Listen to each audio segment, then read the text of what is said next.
ಇನ್ನು ಯಜಮಾನ ಸಿನಿಮಾದಲ್ಲಿ ಕಾಣಿಸ್ಕೊಂಡಿದ್ದಂಥ ಅದ್ಭುತವಾದಂಥ ಕಲಾವಿದ ಅಂತ ಹೇಳ್ಬೋದು. ಹಾಗೆ ಮಾಲಾಶ್ವರ ಸಿನಿಮಾದಲ್ಲಿ ಅತಿ ಹೆಚ್ಚಾಗಿ ವಿಲನ್ ಆಗಿ ಕಾಣಿಸ್ಕೊಳ್ತಿದ್ದಂಥ ಈ ನಟ ವಿಷ್ಣುವರ್ಧನ್ ಅವರ ಆಪ್ತ ಸ್ನೇಹಿತರು ಕೂಡ ಆಗಿದ್ದರು ಅಂತ ಹೇಳ್ಬೋದು. ಸದ್ಯ ಈ ನಟ ಇದೀಗ ವಿಧಿವಶರಾಗಿರುವಂಥದ್ದು. ತೀವ್ರ ಹೃದಯಘಾತವಾಗಿ ಕೊನೆಯುಸಿರೆಳೆದಿದ್ದಾರೆ. ಕೇವಲ 53ನೇ ವಯಸ್ಸಿನಲ್ಲೇ ಕೊನೆಯುಸಿರೆಳೆದಿರುವಂಥದ್ದು. ಹಾಗಾದ್ರೆ ಯಾರಪ್ಪ ಈ ನಟ ಅಂತ ನೋಡೋಣ ಬನ್ನಿ ಸ್ನೇಹಿತರೆ.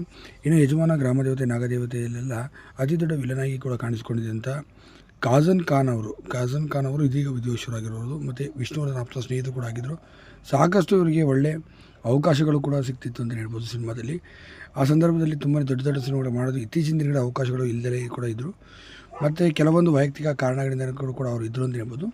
ಮತ್ತು ಬೇರೆ ಕಡೆ ಎಲ್ಲ ಅವರು ಹೋಗಿದ್ರು ಸಹ ಅಂತ ಹೇಳಲಾಗುತ್ತೆ. ಇನ್ನು ಇಂಥ ಅದ್ಭುತವಾದಂಥ ಕಲಾವಿದರಾಗಿದ್ದಂಥ ಅತಿ ದೊಡ್ಡ ಕಲಾವಿದರು ಕಾಜನ್ ಖಾನ್ ಅವರು ಇದೀಗ ನಿಧನರಾಗಿರುವಂಥ ಘಟನೆ ನಡೆದಿರುವಂಥದ್ದು. ಆಗ ನಿಜಕ್ಕೂ ಏನಾಗಿದೆ ಅಂತಂದರೆ ತೀವ್ರ ಹೃದಯಾಘಾತ ಮತ್ತು ಕಿಡ್ನಿ ವೈಫಲ್ಯದಿಂದ ಕಾಜನ್ ಖಾನ್ ಅವರು ಕೊನೆಯುಸಿರೆಳೆದಿರುವಂಥದ್ದು. ಚಿತ್ರರಂಗದಲ್ಲಿ ಹಿರಿಯ ನಟರಾಗಿ ಕೂಡ